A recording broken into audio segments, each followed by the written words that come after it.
Hello नमस्कार आदाब सलाम सत श्री अकाल केम छो कसे काय केरो हाले के ना छे यहाँ सब कैसन वानी हाउ आर यू कैसे हैं आप लोग केमो ना छो मनक्का खम्मा गनी हुकुम केमते अच्छंते की खबर। उम्मीद करता हूं कि आप लोग बहुत अच्छे होंगे, स्वस्थ होंगे, दुरुस्त होंगे और आपका समय बहुत मजे में बीत रहा होगा। मित्रों, आज के इस वीडियो में मैं चर्चा करने जा रहा हूं एक विशेष व्यक्ति के कुंडली के बारे में जिनका फीस बहुत दिन पहले जमा हुआ है। बहुत दिन के बाद समय ही नहीं मिल पाता है, क्या करूं। 5 अक्टूबर 1985 का जन्म है। 2:10 दोपहर को पालवाल हरियाणा का जन्म है। कुंडली आपके सामने में लगी हुई है, आप देख ही रहे होंगे कि लग्न में जो है गुरु नीच का बैठा हुआ है। दूसरे भाव में कोई नहीं है, तीसरे भाव में कोई नहीं है, चतुर्थ भाव में राहु मेष राशि में बैठा हुआ है। 5वें भाव में चंद्रमा उच्च का बैठा हुआ है। 6ठे भाव 7वें भाव में कोई भी ग्रह नहीं है। 8वें भाव में शुक्र और मंगल बैठे हुए हैं। 9वें भाव में सूर्य और बुध उच्च का बैठा हुआ है 9वें भाव में, लेकिन अस्त अवस्था में है। बुधादित्य नामक राजयोग नहीं अप्लीकेबल है, तो बुध उच्च का बैठा हुआ है और बुध का फल बढ़िया लेना पड़ेगा, उसके लिए तरीका है। 10वें भाव में केतु बैठे हुए हैं तुला राशि में। 11 भाव में शनि बैठे हुए हैं। 12 भाव में कोई भी ग्रह नहीं है। इन सब का क्या प्रभाव पड़ेगा वो सब हम लोग जानेंगे। और आप पहले कॉपी पेन निकाल लो और लिखो, ये मकर लग्न की कुंडली है और वृषभ राशि है इनकी। ये आप सबसे पहले लिख लो।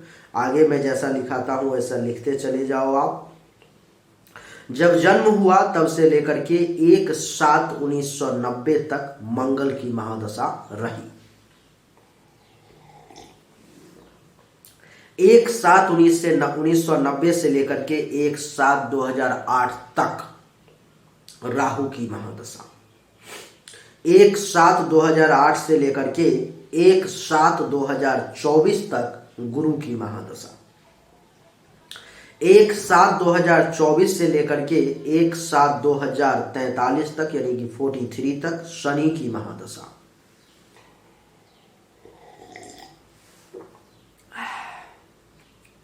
1/7/2043 से लेकर के 1/7/2060 तक बुध की महादशा और 1/7/2060 से लेकर के 1/7/2067 तक 67 तक केतु की महादशा और फिर शुक्र का समय आ जाएगा। अच्छा, तो अब दूसरा पेज निकालो। आप दूसरे पेज में लिखो 1/7/2008 से लेकर के 19/8/2010 तक गुरु के महादशा में गुरु की अंतर्दशा। 19/8/2010 से लेकर के 1 मार्च 2013 तक गुरु के महादशा में शनि की अंतर्दशा। 1 मार्च 2013 से 6/6/2015 तक गुरु के महादशा में बुध की अंतर्दशा। 6/6/2015 से 13/5/2016 तक गुरु के महादशा में केतु की अंतर्दशा।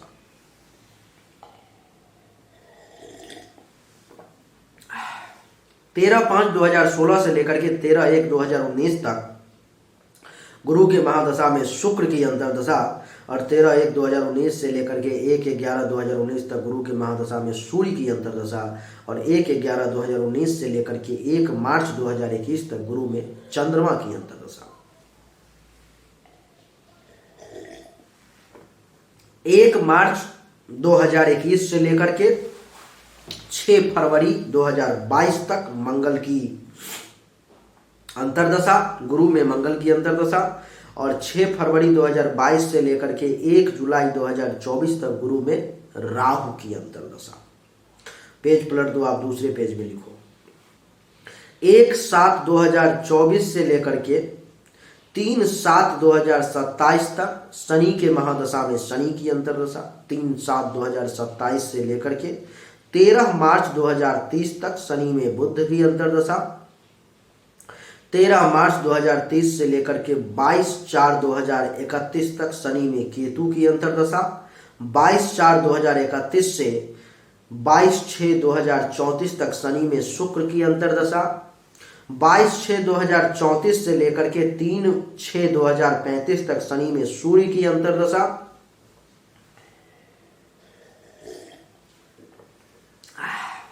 3/6/2035 से लेकर के 3 जनवरी 2037 तक शनि में चंद्रमा की अंतर्दशा, 3 जनवरी 2037 से 13 फरवरी 2038 तक शनि में मंगल की अंतर्दशा, और 13 फरवरी 2038 से लेकर के 19 दिसंबर 2040 तक शनि में राहु की अंतर्दशा, और 19 दिसंबर 2040 से 1/7/2043 तक शनि में गुरु की अंतर्दशा। उसके बाद फिर बुध की महादशा आ जाएगी 2043 के 7वें महीने से लेके 2060 के 7वें महीने तक, फिर केतु, फिर शुक्र।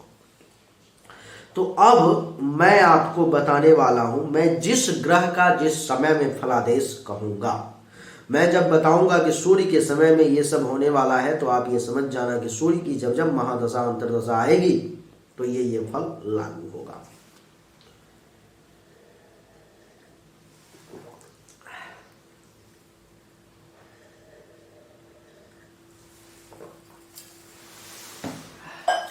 चंद्रमा का जब जब अंतर्दशा महादशा आपके जीवन में आएंगे तो जो मैं फल बताऊंगा वो फल लागू होगा।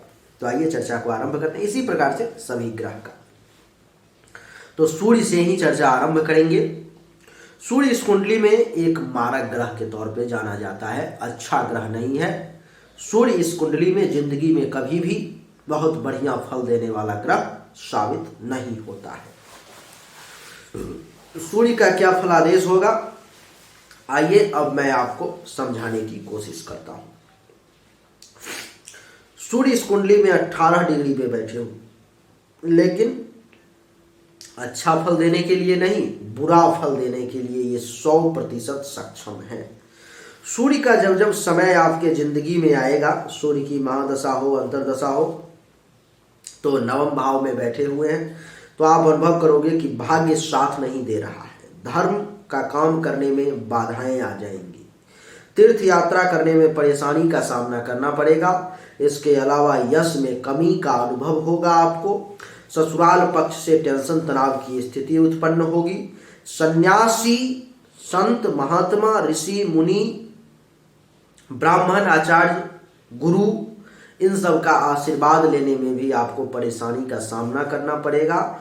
और शिक्षा के स्तर में भी जो लाभ मिलना चाहिए वो लाभ आपको सूर्य की महादशा अंतर्दशा में कभी नहीं मिलेगा। सूर्य की 7वीं दृष्टि तीसरे भाव पर भी, तो छोटे भाई बहन अगर कोई होंगे तो वहां से टेंशन तनाव, खुद के पराक्रम में कमी, धैर्य का कमजोर होना, माता के लिए विपरीत समय, गुप्त शत्रु के द्वारा परेशान किया जाना, गले से संबंधित, नाक से संबंधित, कान से संबंधित, श्वसन अंग से संबंधित सूर्य के समय में परेशानी, जांघ में भी चोट लगने का योग। और सूर्य जो है सो इस कुंडली में अष्टम भाव के मालिक हैं, तो सूर्य के समय में हर काम में बाधा, हर काम में परेशानी, अचानक से धनहानि, एक्सीडेंट का भी योग, अचानक से बना बनाया काम बिगड़ने का भी योग बन जाएगा सूर्य के समय। सूर्य की जब जब महादशा अंतर्दशा जिंदगी में आए तो आपको चाहिए कि दैनिक रूप से सूर्य के मंत्र का जाप हो। डेली ओम आदित्याय नमः रोज सूर्य को जल दें। अगर आप सक्षम हो तो सूर्य के समय में सूर्य का अनुष्ठान भी करवा ले, सूर्य के मंत्र का जाप भी करवा ले, तो आपके लिए बढ़िया रहेगा। सूर्य के बाद अब चंद्रमा की चर्चा करेंगे। चंद्रमा इस कुंडली में उच्च का होकर के राजयोग का निर्माण कर रहे हैं। चंद्रमा 27 डिग्री पर में है, कमजोर अवस्था में है। चंद्रमा के लिए आपको एक बढ़िया क्वालिटी का सुच्चा मोती धारण करना होगा, तभी जाकर के चंद्रमा जो है सो उत्तम रिजल्ट दे पाने में सक्षम होंगे। पंचम भाव में चंद्रमा के बैठने का मतलब हो गया कि एक पुत्री प्राप्ति का दिव्य और बहुत ही सुंदर पुत्री प्राप्ति का योग बन गया। विद्या और बुद्धि के क्षेत्र में वृद्धि का योग, पढ़ाई लिखाई में चंद्रमा के समय में ब्रिलियंट बन जाने का योग, दिमाग बहुत तेजी से काम करेगा, यश में वृद्धि का योग चंद्रमा के समय में, चाहने वालों की संख्या में वृद्धि का योग, धर्म का पालन करने का योग, मंगल कार्य करने का योग, ननिहाल पक्ष से भी कुछ लाभ लेने का योग और पेट से संबंधित परेशानी को भी दबा देने का अथवा दूर करने का योग चंद्रमा अपने समय में बना देंगे।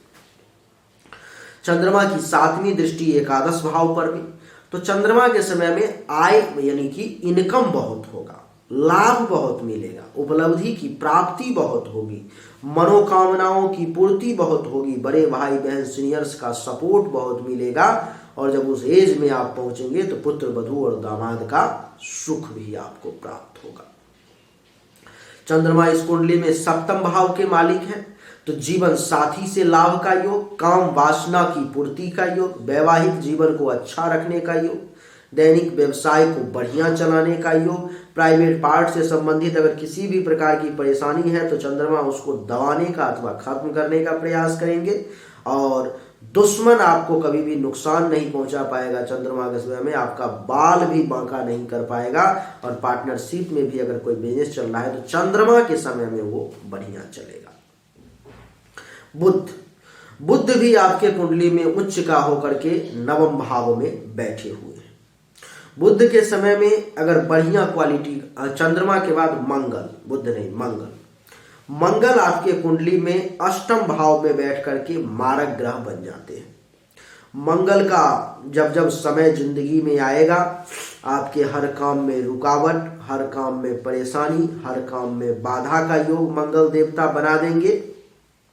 अचानक से धनहानि का योग, एक्सीडेंट का भी योग बना देंगे, यात्राएं बहुत होंगी, विदेश यात्रा का भी योग बना देंगे। मंगल की 4th दृष्टि जो है सो एकादश भाव पे, तो आय में वृद्धि का योग, लाभ प्राप्ति का योग, उपलब्धि की प्राप्ति का योग, मनोकामनाओं की पूर्ति का योग, बड़े भाई बहन सीनियर्स से गलत कह दिया, एकादश भाव पर में 4th दृष्टि पड़ेगी तो आय में कमी का योग, लाभ में कमी का योग, उपलब्धि की प्राप्ति में कमी का योग, मनोकामनाओं की पूर्ति में परेशानी, बड़े भाई बहन अगर कोई होंगे सीनियर्स से फायदा न मिलने का योग, पुत्र वधू दामाद से भी इस समय में सुख विशेष नहीं प्राप्त होगा।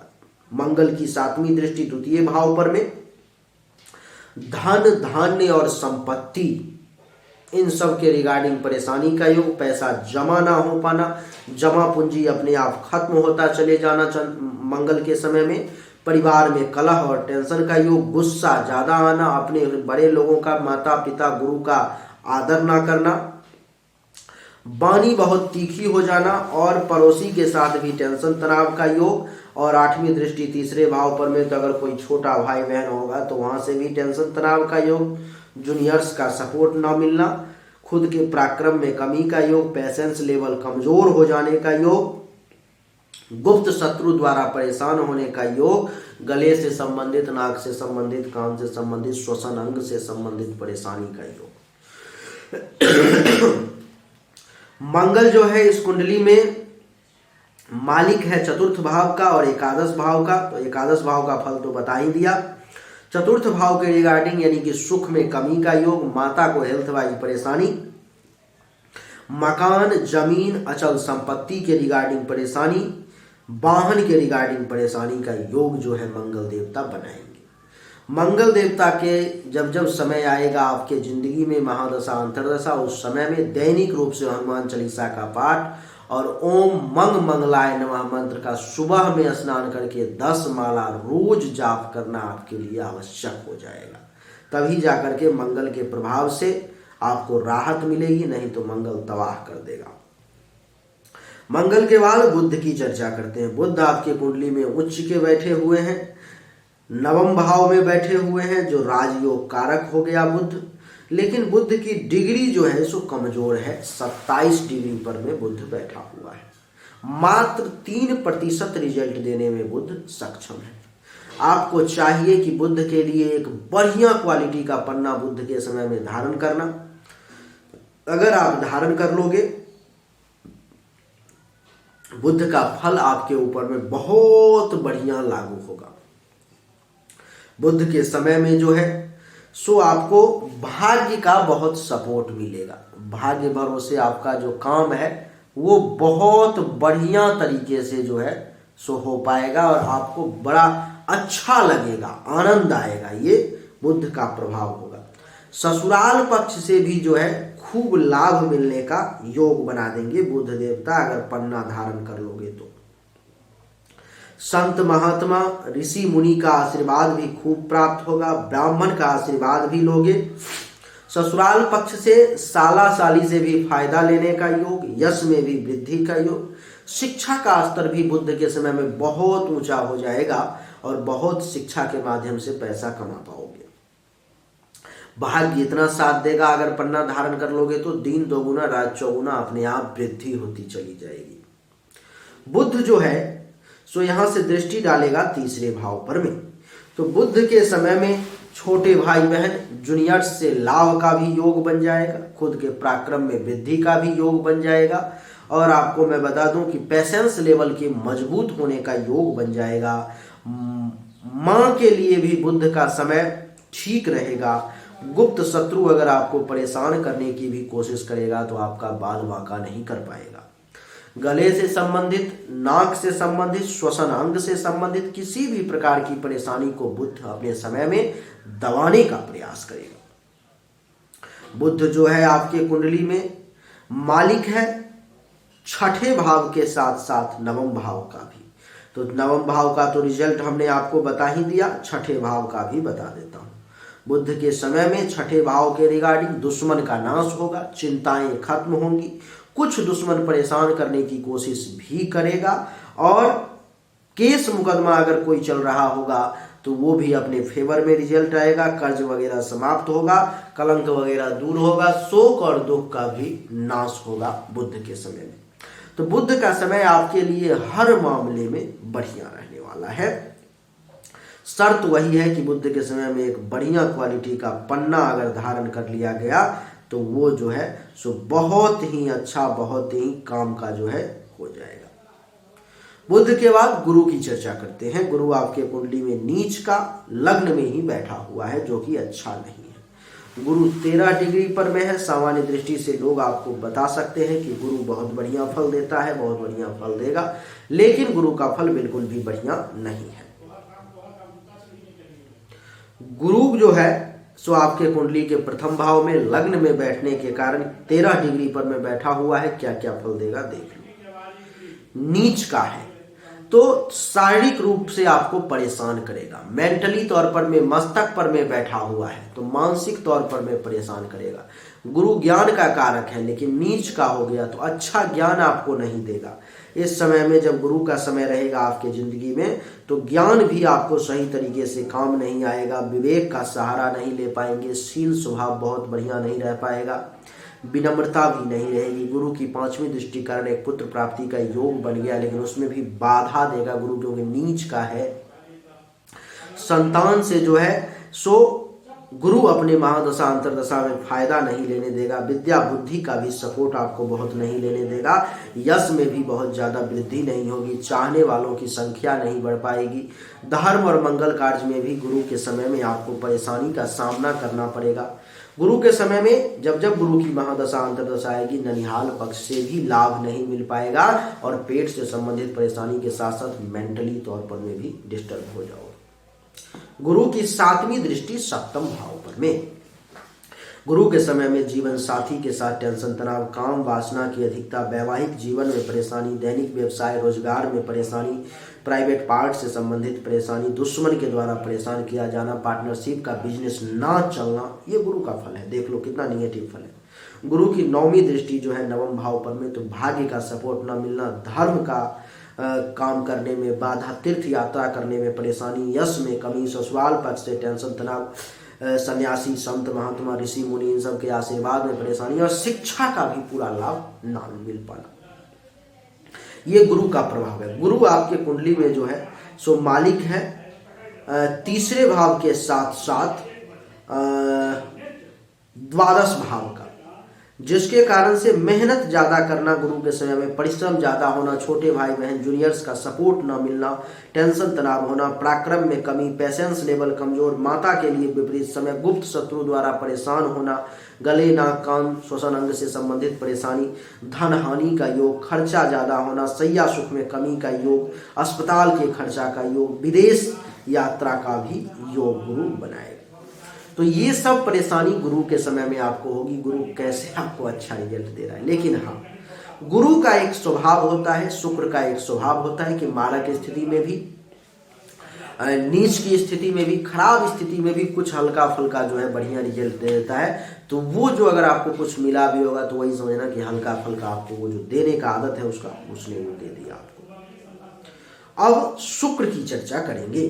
शुक्र का जब अच्छा, गुरु के समय में गुरु की जब महादशा अंतरदशा जिंदगी में आए तो ओम ब्रिंग बृहस्पतये नमः, ओम ब्रिंग बृहस्पतये नमः, इस मंत्र का दैनिक रूप से 10 माला जाप करना पड़ेगा आपको, तभी जाकर के आप राहत महसूस कर सकते हो, नहीं तो दूसरा कोई उपाय नहीं है। जब भी जाप शुरू करो किसी बढ़िया कर्मकांड के विद्वान के द्वारा संकल्प जरूर करवा लो, आपके लिए बढ़िया रहेगा।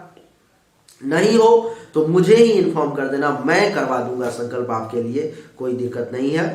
कुछ चार्ज लगेगा आपका और वो हो जाएगा, कोई ज़्यादा परेशानी की बात नहीं, लेकिन संकल्प करवाना अनिवार्य है। गुरु के समय में अगर संभव हो तो गुरु का अनुष्ठान करवा लेना आपके लिए सबसे उत्तम रहेगा। गुरु के बाद शुक्र की चर्चा करते हैं। देख लो, शुक्र भी आपके कुंडली में योग कारक ग्रह होते हुए भी अष्टम भाव में आ गया। अष्टम भाव में शुक्र के आने का आप देख लो क्या फल मिलेगा आपको। अब शुक्र भी बढ़िया फल नहीं देगा। शुक्र की जब महादशा अंतरदशा जिंदगी में आएगी, अचानक से धन हानि का योग, हर काम में बाधा का योग, परेशानी का योग, अचानक से दुर्घटना चोट वगैरह लगने का योग, छोटी मोटी यात्राएं बहुत करने का योग। शुक्र की 7वीं दृष्टि द्वितीय भाव पर में धन धान्य संपत्ति जमा करने में परेशानी का योग, परिवार में कलह का योग, वाणी में दोष का योग, पड़ोसी के साथ टेंशन तनाव भी होने का योग जो है सो शुक्र बना देगा। शुक्र आपके कुंडली के पंचम भाव के साथ साथ दसम भाव के भी मालिक है। तो शुक्र के समय में संतान से भी परेशानी, विद्या बुद्धि से संबंधित परेशानी, यश में कमी, चाहने वालों की संख्या में कमी, धर्म और मंगल कार्य में परेशानी, ननिहाल पद से परेशानी, पिता से परेशानी, सरकार से परेशानी, काम धंधा बढ़िया ना चलना, पद प्रतिष्ठा अधिकार मान सम्मान, इस सब में कमी का योग जो है शुक्र बना देगा। तो शुक्र का जब समय जिंदगी में आए तब ओम शुं शुक्राय नमः मंत्र का 10 माला दैनिक रूप से जाप करना है, संकल्प करवा लेना है किसी भी बढ़िया विद्वान से और 10 माला जाप दैनिक रूप से शुरू कर देना है। भगवान की कृपा से बढ़िया रहेगा। शुक्र के बाद शनि की चर्चा करते हैं। शनि आपके लिए बहुत ही बढ़िया और योग कारक ग्रह है। शनि आपके कुंडली के एकादश भाव में बैठा हुआ है। अब एकादश भाव में बैठा हुआ शनि आपको देख लो क्या क्या फल देगा। शनि 1 डिग्री पर में है। शनि के समय में नीलम अगर धारण कर लोगे तो कमाल हो जाएगा। आय में वृद्धि होगी, लाभ बहुत मिलेगा, उपलब्धि की बड़ी बड़ी प्राप्ति होगी, मनोकामनाओं की पूर्ति होगी, बड़े भाई बहन सीनियर्स सबका सपोर्ट मिलेगा, पुत्र वधू दामाद का सुख प्राप्त होगा। शनि की तीसरी दृष्टि आपके लग्न पर में, तो शरीर बड़ा स्वस्थ रहेगा। शनि के समय में ज्ञान में वृद्धि होगी, दिमाग भी बहुत तेजी से काम करेगा, विवेक का सहारा लोगे, शील स्वभाव बढ़िया रहेगा, गर्व करने लायक काम करोगे, विनम्रता भी बनी रहेगी। शनि की 7वीं दृष्टि पंचम भाव पर में, तो पुत्री प्राप्ति का योग बन जाएगा, विद्या बुद्धि में वृद्धि का योग, यश में वृद्धि का योग, चाहने वालों की संख्या में वृद्धि का योग, धर्म और मंगल कार्य करने का योग, ननिहाल पक्ष से भी लाभ का योग। और शनि की 10वीं दृष्टि 8, 9, 10 अष्टम भाव पर में, तो विदेश से भी फायदा का योग, अचानक से धन लाभ का योग, अचानक से बिगड़ा हुआ काम बनने का भी योग जो है शनिदेव आपको बना देंगे। तो शनिदेव का रिजल्ट हर मामले में आपके लिए बढ़िया है। थोड़ा सा कमजोर है शनिदेव, तो शनिदेव के लिए जो है नीलम बढ़िया क्वालिटी का धारण कर लोगे, आपके लिए बढ़िया रहेगा। शनि के बाद अब राहु की चर्चा करते हैं। राहु आपके लिए बहुत ही ज्यादा खराब है। राहु का जब महादशा अंतरदशा जिंदगी में आएगा, माता के लिए बहुत ही बुरा समय रहेगा। सुख में कमी हो जाएगी, मकान से संबंधित टेंशन तनाव, जमीन से संबंधित परेशानी, अचल संपत्ति के रिगार्डिंग परेशानी का योग, गाड़ी से संबंधित एक्सीडेंट वगैरह का योग और गाड़ी से संबंधित परेशानी का योग, अचानक से धन हानि का योग, अचानक से बनता बनता सारा काम बिगड़ने का योग। और राहु की 7वीं दृष्टि 10वें भाव पर में, पिता के साथ टेंशन तनाव, पिता का स्वास्थ्य अच्छा न रहना, काम धंधा पिता का भी बढ़िया ना चलना, आपका खुद का भी बढ़िया ना चलना, कारोबार में कमी, पद प्रभुता अधिकार मान सम्मान प्रतिष्ठा में कमी का योग। राहु की जो है 9वीं दृष्टि 12 भाव पर में, तो खर्चा अधिक होना, धन हानि का योग, सैया सुख में कमी का योग, अस्पताल के खर्चा का भी योग राहु देवता बना देंगे। और राहु बहुत ज्यादा स्ट्रांग है तो राहु बहुत ज्यादा परेशान करेगा। तो राहु के समय में ओम रांग राहवे नमः मंत्र का 10 माला दैनिक रूप से जाप शुरू कर दोगे, संकल्प करवा करके भगवान के पास से बढ़िया रहे। केतु आपके कुंडली के 10वें भाव में बैठे हुए हैं, जो कि वो भी बहुत ही मारक हैं। तो केतु का समय भी आपके लिए जिंदगी में बहुत बढ़िया नहीं रहेगा। केतु के समय में पिता के साथ टेंशन तनाव, काम धंधा में परेशानी, कारोबार ना चलना, पद प्रतिष्ठा अधिकार मान सम्मान में कमी। केतु की 5वीं दृष्टि 2 भाव पर में, तो बैंक बैलेंस करने में परेशानी, परिवार में टेंशन तनाव, वाणी में दोष और पड़ोसी के साथ भी टेंशन तनाव की स्थिति उत्पन्न हो जाएगी। केतु की 7वीं दृष्टि 4 भाव पर में, तो सुख में कमी, माता को हेल्थ वाइज परेशानी, माता से ज्यादा लाभ ना मिलना, मकान जमीन और अचल संपत्ति के रिगार्डिंग परेशानी, गाड़ी के रिगार्डिंग परेशानी, अनएक्सपेक्टेड धनहानि, छाती हृदय फेफड़े से संबंधित परेशानी, घुटना में दर्द, गर्दन में परेशानी। और 9वीं दृष्टि 6ठे भाव पर में, तो केतु के दुश्मन के द्वारा परेशान किया जाना, चिंता में रहना, रोग परेशान करेगा, कुछ कर्ज वगैरह भी हो सकता है, केस मुकदमा से बच के रहना, पेट से संबंधित परेशानी, कलंक लगने का योग, शोक और दुख के प्राप्ति का योग। और केतु के समय में मेंटली तौर पर भी बहुत डिस्टर्ब रहोगे, इसलिए सावधान। केतु के समय में जब जब केतु की महादशा अंतर्दशा जिंदगी में आएगी, जो मैंने लिखवाया है, तो आप उस समय में ओम किंग केतवे नमः मंत्र का 10 माला दैनिक रूप से जाप शुरू कर दोगे, भगवान के पास से आपके लिए बढ़िया रहेगा, संकल्प करवा करके। आपको मैं बता दूं कि इस समय आपके कुंडली में जो है शुक्र और मंगल की युति 8वें भाव में आपकी कुंडली में बन रही है, जो आपको काम वासना के प्रति बहुत ही ज्यादा आकर्षित करेगी, बहुत ज्यादा खींचेगी, गलत ट्रैक पर में लेके जाने चाहेगी, अफेयर वगैरह करवाने का प्रयास करेगा, इसलिए सावधान। आपके लिए कुछ प्रश्न भी क्या आया है, मैं चेक कर लेता हूं एक बार कि कुछ प्रश्न भी है अलग से क्या। प्रश्न अलग से प्रश्न नहीं है, तो लगभग सभी चीज़ों का हमने उत्तर दे दिया, सब कुछ बता ही दिया है। उम्मीद करता हूं कि आपको हमारा ये वीडियो पसंद आया होगा। अगर पसंद आया तो इस वीडियो को लाइक करें, शेयर करें, चैनल को सब्सक्राइब करके इसके बेल आइकन के बटन को दबा दें। एक बार फिर से आप सभी का बहुत बहुत धन्यवाद। Thank you so much. जय हिंद, वंदे मातरम। बोलिए राधे राधे।